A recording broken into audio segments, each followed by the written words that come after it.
Uma coisa também do Antônio, que o senhor falou muito no último programa, né? O senhor me deu a honra de receber no espaço. Sim. E acho que isso deve ter que se repetir, é a famosa cláusula pétrea. O que aconteceu com os monarquistas, que fizeram com os monarquistas, com essa bendita cláusula pétrea? Eu queria que o senhor falasse. Exatamente. Quando foi o primeiro ato da República, houve como é que se diz? Uma proclamação provisória. Provisória, né? Uma medida provisória, que foi proclamada provisoriamente a República, mas que toda instituição que colocasse em risco o regime republicano, as instituições republicanas, eram proibidas, né? Então, claro, diretamente para a monarquia. Única, né? Exatamente. E isso ficou durante 99 anos. Nós ficamos amordaçado durante 99 anos. Foi de 89 a 88, de 1889 a 1988 com a Constituição, né? Que aí retiraram essa cláusula pétrea. Graças a um trabalho, principalmente uma carta de Dom Luís, é um trabalho, claro, que o Cunha Bueno trabalhou nisso, mas Dom Bertrand esteve apoiando, esteve trabalhando junto nesse aliás, Dom Bertrand não para, né? Exatamente. Fica direto. Isso não se fala também, né? Mas, a carta de Dom Luís, então, ela favoreceu e fez com que convencesse os constituintes que se retirar essa...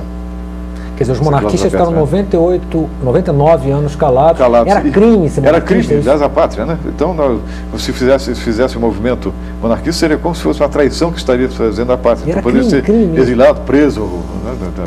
Sujeito a isso, legalmente, né? E só caiu em 88. Caiu em 88. Isso, caiu em 88. Exatamente. A família imperial, ela é recebida pela República, ou seja... Sempre, acho que ultimamente... Convidam? Agora não, ultimamente não. Mas, por exemplo, 7 de setembro?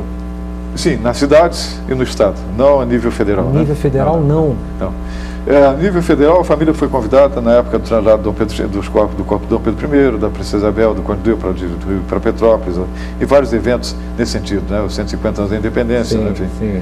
Aí ela foi convidada. É preciso... Oficialmente, pelo governo republicano, eles não reconhecem nada a família imperial, nada. Já foi convidado para, por exemplo, recepção à rainha da Inglaterra, então, aí a família é convidada, né? Enfim, quando a rainha vem... porque dá a impressão, e me dá um pouco até de medo, que eles, a República trata a família imperial como aquela coisa bonita, folclórica, né? Olha, aí vai em Petrópolis, aquela coisa, né?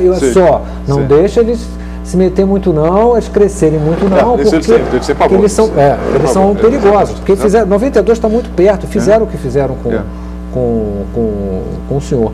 E por uma coincidência do destino ou não, né, dois, eu acho que chefes de Estado que não pertenciam diretamente às elites, um Pedro II e o atual presidente, que eles viajaram ao Oriente Médio. O primeiro foi Dom Pedro II e o segundo, em 2003, o presidente Lula. Perfeito. O senhor acredita que o presidente Lula, ele vindo dessa camada pobre, né, nordestino, ele realmente não pertence a essas elites, ou essas elites aí deixaram assumir o poder?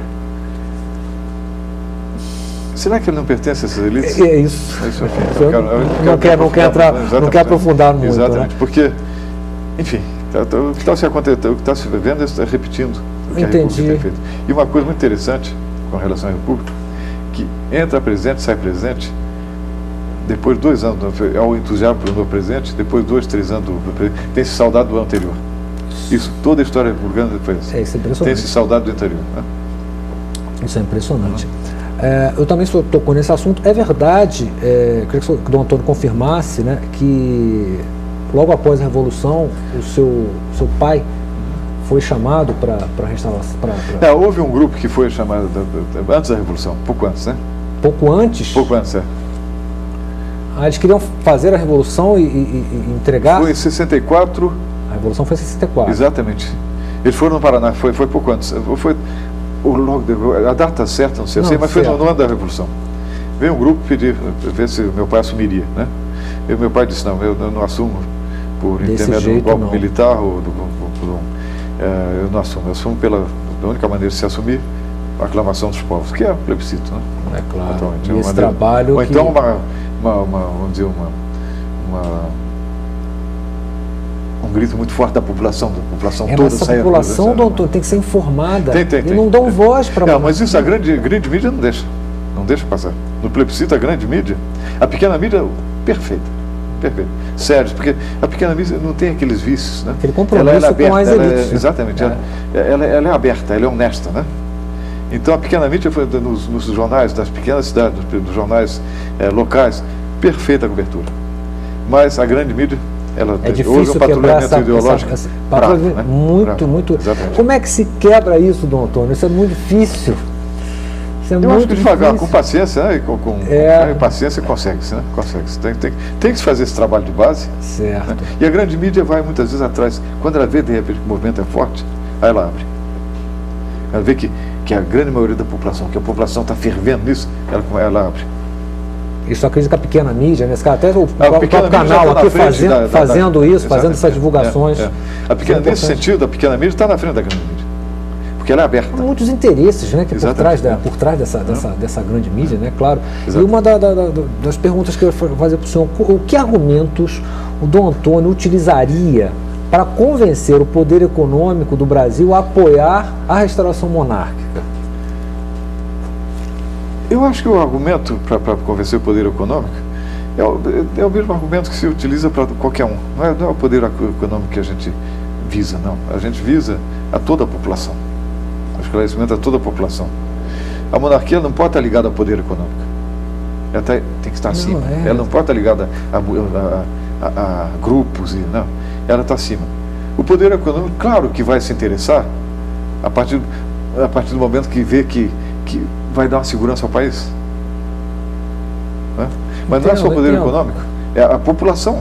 Eu entendo. A população. Hoje a classe mais sofrida é a classe média. A classe média hoje, a gente vê, eu não sei Teresópolis, mas eu vejo Petrópolis, né? Mas eu tenho certeza, Vassouras, Petrópolis, pequenas cidades, quando havia crises econômicas no país, normalmente eles se restringiam às grandes cidades, né? Hoje não, são as pequenas cidades que estão concluindo. É o bazar que está fechando, é a oficina de 40 anos, né, de pai para filho que está fechando. Né, o hotel que funciona, a pensão que funciona há muito tempo, que está fechando também. Né? A Rua Tereza, né, que a gente vê, as moscas, basicamente. Né? Olha.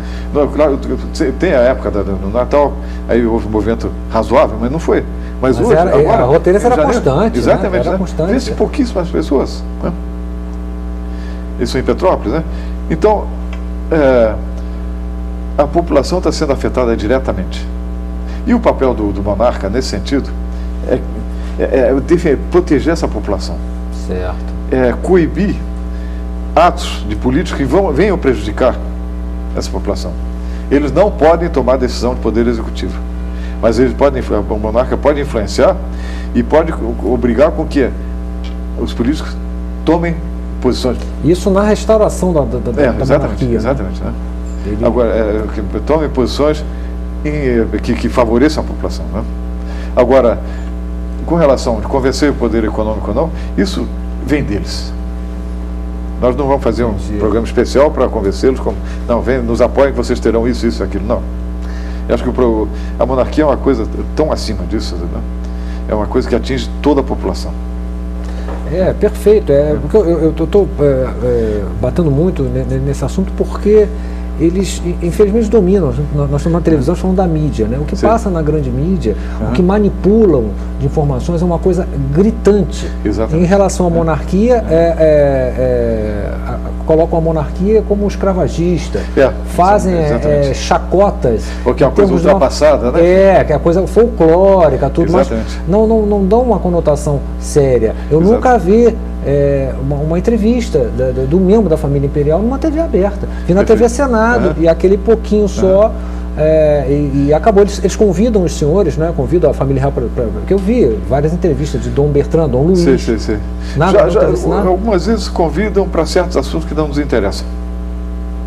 Escândalos. Acontece escândalo lá fora, queremos sua opinião, aí nós não queremos, né? Porque isso não vai trazer nada. Entendi. A população não vai... Assuntos nacionais, né? Vocês estão ali para discutir, né? Exatamente. Quando são assuntos que interessam a nação, aí nós vamos.